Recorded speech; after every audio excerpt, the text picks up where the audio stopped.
செடி அப்படி வாடி போயிடுது. நல்லா மேலேருந்து தண்ணி சலன்னு ஊற்றுனாத்தான் நல்லா தலை செடி பார்க்குறதுக்கே நல்லா இருக்குது. பூ வச்சுட்டு இருக்குது. இப்போ கூட நல்லா மொக்கு எடுத்துக்கிட்டு தூங்கி எந்திரிச்சு பல்ல விலைக்கு மூஞ்சி கழுவுறாளோ இல்லையோ அந்த செடிக்கு தண்ணி தவறாம ஊற்றி போடுறாம்மா. ஆனால் செடி என்னமோ தலைன்னு பார்க்குறதுக்கு அம்பிட்டு அருமையாக இருக்குது. வீட்டுக்கு முன்னாடி சூப்பராக இருக்குது. நெட்டவள்ளி, செடிக்கு தண்ணி ஊற்றுறதுக்காண்டியே பைப்பு ஒன்று இழுத்துக்கிட்டு வந்து காம்பவுண்டுக்கு வெளியே போட்டு விட்டேன்.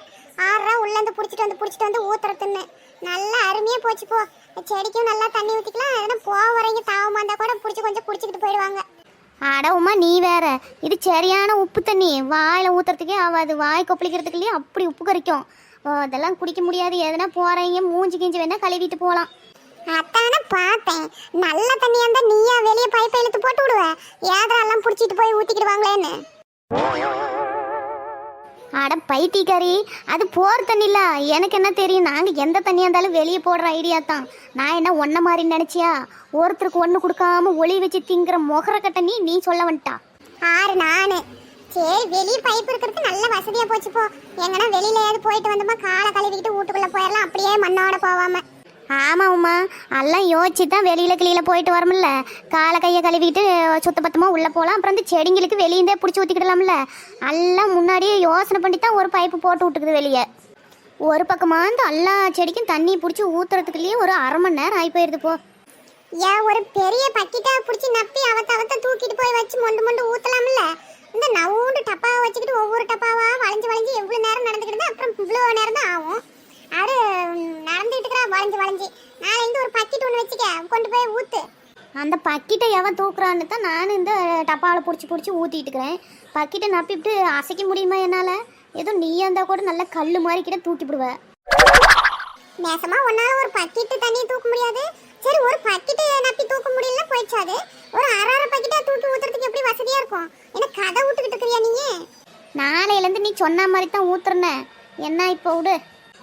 பத்து என்ன இந்நேரத்துலேயே கூட சாப்பாட்டு கேரியரு தண்ணி எல்லாம் எடுத்துக்கிட்டு எங்கே இந்நேரத்துலேயே கிளம்பிட்டீங்க தோட்டத்துக்கா? ஆமா நெட்டவள்ளி, இன்னைக்கு கடலக்கா பிடுங்குறோம். ஆள் வர சொல்லிக்கிறேன். நாமளும் போய் கூட மாட பிடுங்கி ஆஞ்சி போடலாம்ல. அப்புறம் மழைக்கில் வந்துருச்சுன்னா வதன்னு பிடுங்க முடியாமல் போயிடும். இப்பயே கொஞ்சம் ஈரம் பதமாக்குது. அப்புறம் காஞ்சி போச்சுனாலும் பிடுங்க முடியாது, மழை வந்துருச்சுனாலும் பிடுங்க முடியாது. அதுக்கு தான் ஒரு ஆள் வர சொல்லிக்கிட்டு வந்து நேரம் பிடுங்கிட்டு போங்கன்னு நினைக்கிறேன். அப்புறம் நானும் போய் கூட மாட பிடுங்கினா தானே சீக்கிரமாக வேலையாகும். இன்னும் கடலக்காய் முத்தலன்னு சொன்னீங்கக்கா அன்னைக்கு. நம்ம கூட 5-6 செடி பிடுங்கிட்டு வந்தோம்ல. அது இன்னும் 10 நாள் ஆகும். அப்போ தான் பிடுங்கணும்னு சொன்னீங்க. அப்புறம் இன்னைக்கே பிடுங்க ஆரம்பிச்சுக்கிட்டீங்க.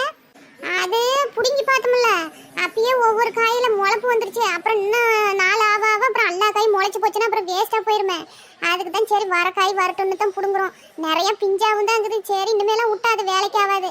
எல்லாமே அப்புறம் முளைச்சி போச்சுன்னா என்ன பண்ணுறதுன்னு தான் அன்னைக்கு பிடுங்கலாம். பார்க்குறவங்களாம் அப்புறம் என்னத்துக்குக்கா முட்டு நாள் விட்டு வச்சுக்கிட்டு இருக்கிறீங்க, பிடுங்கி போட்டுருங்க. எல்லாம் அப்புறம் கொடி ஓடி போய் முளைச்சிக்கும் அப்படிங்கிறாங்க வேற. அது என்ன பண்ணுறதுன்னு தான் யோசிச்சு பார்த்துட்டு அப்புறம் பிடுங்கிட்டோம். ஆமாம், அப்புறம் முளைச்சி வரக்குள்ளே காயில் முளை போட்டுக்குச்சுன்னா அப்புறமா என்ன பண்ணுறீங்க? அது நஷ்டாகி போயிருமே. பிடுங்கி போடுறது நல்லது தான். சரி. ஆமாம், சோறுலாம் வீட்லேயே சாப்பிட்டுட்டு போகிறது. அங்கே எடுத்துகிட்டு போயிட்டு சாப்பிடணுமா?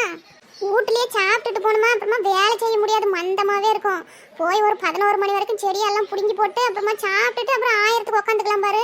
அதுக்கு தான் சோத்தை எடுத்துகிட்டு போகிறேன். இல்லைன்னா தின்னுட்டு கூட தான் போகலாம். அது நேரம் ஆகி போயிடும். அது இல்லாமல் சாப்பிட்டுட்டு போனாலும் வேலை செய்ய முடியாது உமா. அதுக்கு தான். சரிக்கா. ஆமாம், அந்த கள்ளப்பொடியெல்லாம் ஊட்டாண்டை எடுத்துகிட்டு வந்து போட்டால் கூட நெவலில் உட்காந்துக்கிட்டு ஆஞ்சி போடுவீங்கல்ல. காட்டில் வெயிலாக இருக்குமே, அங்கே அந்த உச்சி வெயிலில் எப்படி உட்காந்து ஆஞ்சி போடுவீங்க?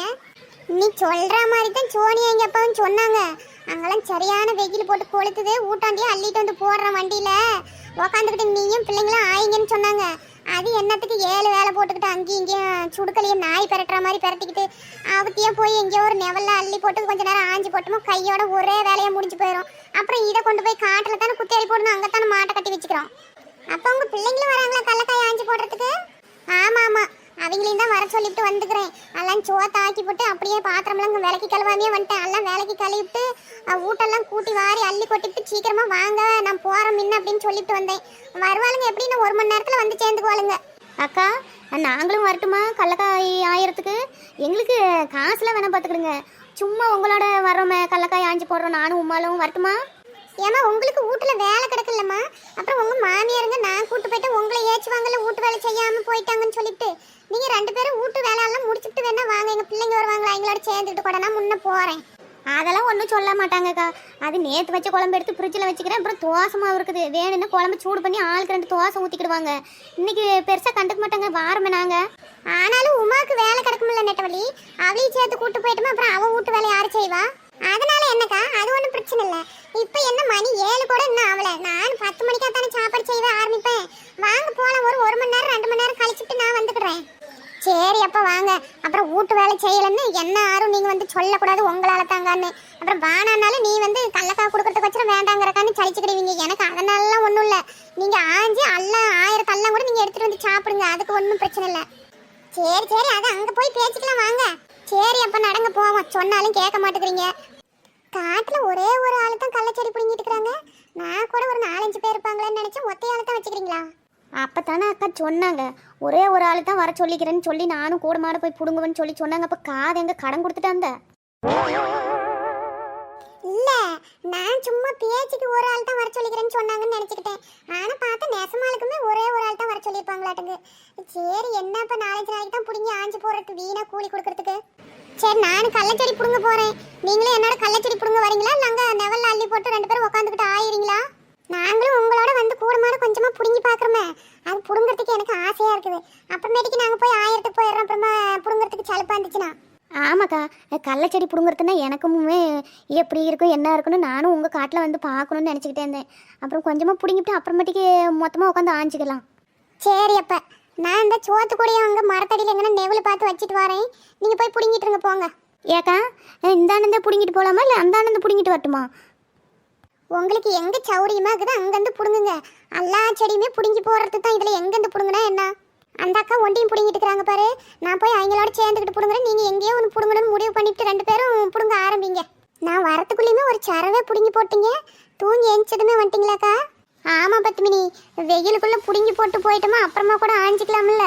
இன்னும் ஒரு வேலை செய்யல, தூங்கி எந்திரிச்சதும் சரி பிடுங்கி போட்டு போயிடலாம்னுட்டு வந்தேன். இனிமேல் போய் தான் வீட்டு வேலையை முடிச்சுட்டு வந்து தான் அப்புறம் ஆஞ்சி போடுறதுக்கு வரணும். சரி சரி, நானும் சோத்தாக்கிலாம் எடுத்துக்கிட்டு வந்துட்டேன், சாப்பிடாம தான். வீட்டு வேலையெல்லாம் நீங்கள் பண்ணிட்டு வாங்கன்னு அந்த பிள்ளைங்கிட்ட தான் சொல்லிட்டு வந்துக்கிறேன். நீங்கள் சாப்பிட்றதுன்னா அங்கே கூட சாப்பிடுங்கக்கா, சோறு சேர்த்தி தான் எடுத்துகிட்டு வந்துக்கிறேன். இல்லை பத்மினி, நான் இன்னும் பல்லு கூட விளக்கல. பிடுங்கி போட்டு போய் பல்ல விளக்கிட்டு சோத்தாக்கி தின்னுட்டு அப்புறமா ஓடியாரேன். சரிக்கா, அப்படித்தான் வாங்க. ஏட்டி என்னத்துக்கு அப்படி முட்டி போட்டுக்கிட்டு இழுத்துட்டு கிடக்குற? செடி சும்மா இழுத்தினாவே வரும், நல்லா குமிஞ்சிக்கிட்டு பிடுங்கு. எம்பிட்டு நேரம் நீ முட்டிக்கால் போட்டுக்கிட்டே பிடுங்குவ? அதுக்கு இல்லடி, நான் கொஞ்சம் ஹைட்டாக்குறோம்ல, குனிஞ்சிக்கிட்டு பிடுங்க முடியல. அதுக்கு தான் இது கொஞ்சம் நல்லா இருக்குது. அப்புறம் கால் வெளியே எடுத்துச்சுன்னா சப்பனங்காலி போட்டு சங்குன்னு உட்காந்துக்கிட வேண்டியதுதான். எப்படியோ ஒன்று பிடுங்கு, ஆனால் கள்ளக்குடி அக்காம பிடுங்கு. கள்ளக்குடி அந்து போச்சுன்னா கள்ளக்காய் எப்படி மண்ணுக்குள்ளேயே நின்று போயிடும். அப்புறம் அதை பொறுக்கிட்டு கிடக்க முடியாது, அது வேஸ்ட்டாக தானே போகும். அதனால செடி அக்காம பார்த்து இழு. பரவாயில்லையே, உனக்கு கூட முட்டு விஷயம் தெரியுது. எல்லாமே தானே தெரிஞ்சுக்கிடணும். கள்ள செடியை விட பில்லு தான் அவ்வளோ முளைச்சி போயிருக்குது. இந்த பில்லு பூண்டு எல்லாம் அப்புறம் எங்கே காய் வைக்கும்? ஆமாம் பாத்தியா, எம்பிட்டு பில்லு பூண்டா முளைச்சி போய் கிடக்குது. களிமண் காடு இல்லை, அதான் களை கிருன்னு ஏறி போச்சாட்டுங்குது.